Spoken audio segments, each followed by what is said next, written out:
नमः शिवाय ओम नमः शिवाय हरि हरि भोले नमः शिवाय ओम नमः शिवाय हरि हरि भोले नमः शिवाय। शिव जी की जय, माता पार्वती की जय। आज सुनते हैं सोमवार व्रत की कथा एवं आरती। समय की बात है, किसी नगर में एक साहूकार रहता था। उसके घर में धन की कोई कमी नहीं थी, लेकिन उसकी कोई संतान नहीं थी। इस कारण वह बहुत दुखी था। पुत्र प्राप्ति के लिए वह प्रत्येक सोमवार को व्रत रखता और पूरी श्रद्धा के साथ शिव मंदिर जाकर भगवान शिव और माता पार्वती जी की पूजा करता था। उसकी भक्ति देखकर एक दिन माँ पार्वती प्रसन्न हो गई और भगवान शिव से उस साहूकार की मनोकामना पूर्ण करने का आग्रह किया। पार्वती जी की इच्छा सुनकर भगवान शिव ने कहा कि हे पार्वती, इस संसार में हर प्राणी को उसके कर्मों का फल मिलता है और जिसके भाग्य में जो हो उसे भोगना ही पड़ता है। लेकिन पार्वती जी ने साहूकार की भक्ति का मान रखने के लिए उसकी मनोकामना पूर्ण करने की इच्छा जताई। माता पार्वती के आग्रह पर शिव जी ने साहूकार को पुत्र प्राप्ति का वरदान तो दिया, लेकिन साथ ही यह भी कहा कि उसके बालक की आयु केवल 12 वर्ष होगी। माता पार्वती और भगवान शिव की बातचीत को साहूकार सुन रहा था। उसे न तो इस बात की खुशी थी और न ही दुख। वह पहले की भांति शिव जी की पूजा करता रहा। कुछ समय के बाद साहूकार के घर एक पुत्र का जन्म हुआ। वह बालक 11 वर्ष का हुआ तो उसे पढ़ने के लिए काशी भेज दिया गया। साहूकार ने पुत्र के मामा को बुलाकर उसे बहुत सारा धन दिया और कहा कि तुम इस बालक को काशी विद्या प्राप्ति के लिए ले जाओ और मार्ग में यज्ञ कराना। जहाँ भी यज्ञ कराओ वहाँ ब्राह्मणों को भोजन कराते और दक्षिणा देते हुए जाना। दोनों मामा भतीजा इसी तरह यज्ञ कराते और ब्राह्मणों को दान दक्षिणा देते काशी की ओर चल पड़े। रात में एक नगर पड़ा, जहाँ नगर के राजा की कन्या का विवाह था, लेकिन उस राजकुमार से उसका विवाह होने वाला था। वह एक आंख से कन्हा था। राजकुमार के पिता ने अपने पुत्र के कन्हा होने की बात को छुपाने के लिए एक चाल सोची। साहूकार के पुत्र को देखकर उसके मन में एक विचार आया। उसने सोचा क्यों न इस बालक को दुल्हा बनाकर राजकुमारी से विवाह करा दूं। विवाह के बाद इसको धन देकर विदा कर दूंगा और राजकुमारी को अपने घर जाऊंगा। लड़के को दूल्हे के वस्त्र पहनाकर राजकुमारी से विवाह कर दिया। लेकिन साहूकार का पुत्र ईमानदार था। उसे यह बात अन्याय संगत नहीं लगी। उसने अवसर पाकर राजकुमारी की चुनरी के पल्ले पर लिखा कि तुम्हारा विवाह तो मेरे साथ हुआ है, लेकिन जिस राजकुमार के संग तुम्हें भेजा जाएगा वह एक आंख से कन्हा है। मैं तो काशी पढ़ने जा रहा हूँ। जब राजकुमारी ने चुनरी पर लिखी बातें पढ़ी तो उसने अपने माता पिता को यह बात बताई। राजा ने अपनी पुत्री को विदा नहीं किया, जिससे बारात वापस चली गई। दूसरी ओर साहूकार का लड़का और उसका मामा काशी पहुँचे और वहाँ जाकर उन्होंने यज्ञ किया। जिस दिन लड़के की आयु 12 साल की हुई उसी दिन यज्ञ रखा गया। लड़के ने अपने मामा से कहा कि मेरी तबीयत कुछ ठीक नहीं है। मामा ने कहा तू अंदर जाकर सो जाओ। शिव जी के वरदान अनुसार कुछ ही देर में उस लड़के के प्राण निकल गए। मृत भांजे को देख उसके मामा ने विलाप शुरू किया। संयोगवश उसी समय शिव जी और माता पार्वती उधर से जा रहे थे। पार्वती भगवान से कहा स्वामी, मुझे इसके रोने के स्वर सहन नहीं हो रहा। आप इस व्यक्ति के कष्ट को अवश्य दूर करें। जब शिव जी मृत बालक के समीप गए तो वह बोले कि यह उसी साहूकार का पुत्र है जिसे मैंने 12 वर्ष की आयु का वरदान दिया था। अब इसकी आयु पूरी हो चुकी है। लेकिन मातृ भाव से विभोर माता पार्वती ने कहा कि हे महादेव, आप इस बालक को और आयु देने की कृपा करें, अन्यथा इसके वियोग से इसके माता पिता भी तड़प तड़प कर मर जाएंगे। माता पार्वती के आग्रह पर भगवान शिव ने उस लड़के को जीवित होने का वरदान दिया। शिव जी की कृपा से वह लड़का जीवित हो गया। शिक्षा समाप्त करके लड़का मामा के साथ अपने नगर की ओर चल दिया।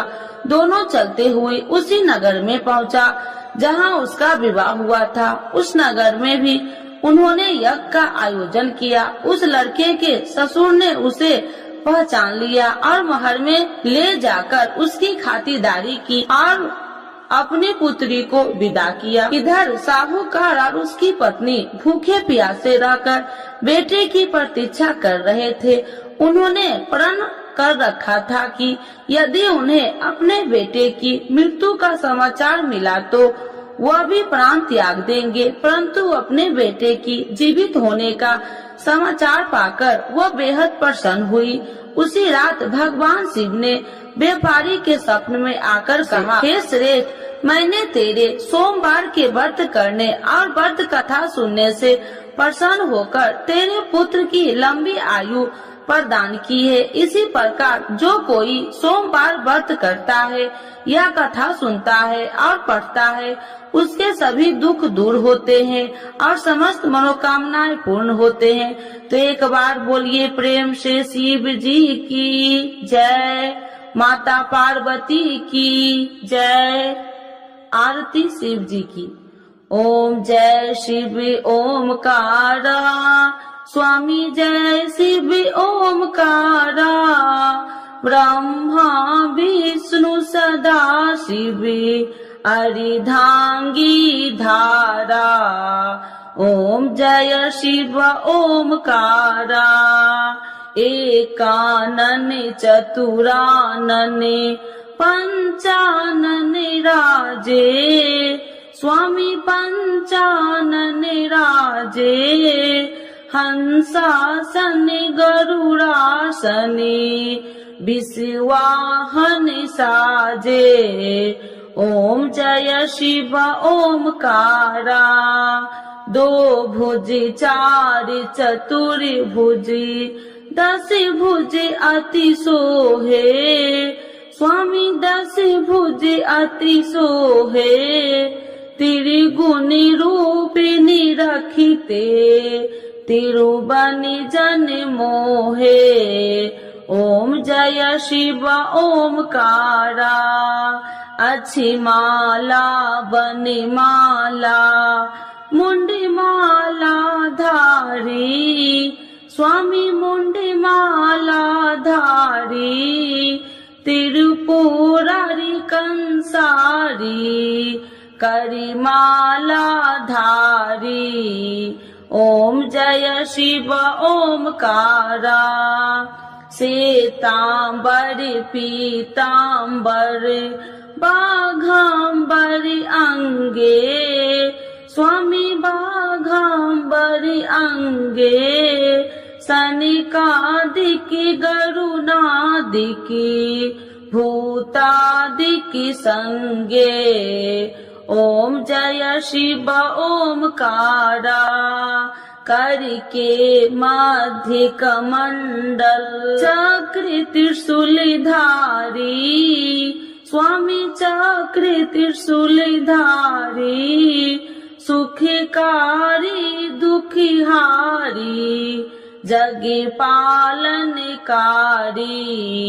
ओम जय शिव ओमकारा, ब्रह्मा विष्णु सदा शिव जानति अविवेका, स्वामी जानति अविवेका, मधु कैटभ दो मारे, सुर भयहीन करे।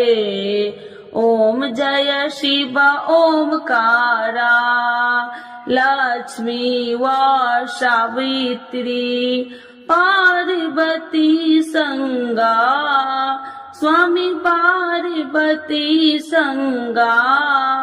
पार्वती अर्धंगी, शिव लहरी गंगा। ओम जय शिव ओमकारा, पर्वती सोहे पार्वती शंकर कैलासा, स्वामी शंकर कैलासा।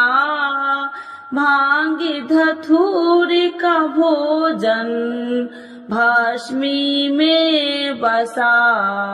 ओम जय शिव ओमकारा, जटा में गंगा बहती है, गले मुंडन माला, स्वामी गले मुंडन माला। शेष नाग लिपटावती, ओढ़त मृग छाला।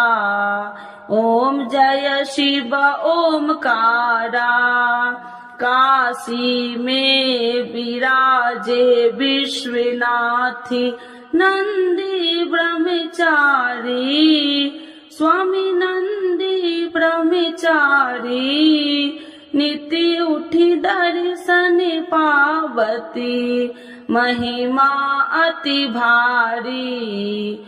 ओम जय शिव ओमकारा, त्रिगुण स्वामी जी की आरती जो कोई नर गावे, स्वामी जो कोई नर गावे।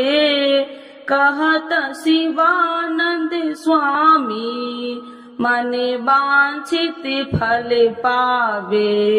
ओम जय शिव ओमकारा, प्रभु हर शिव ओमकारा।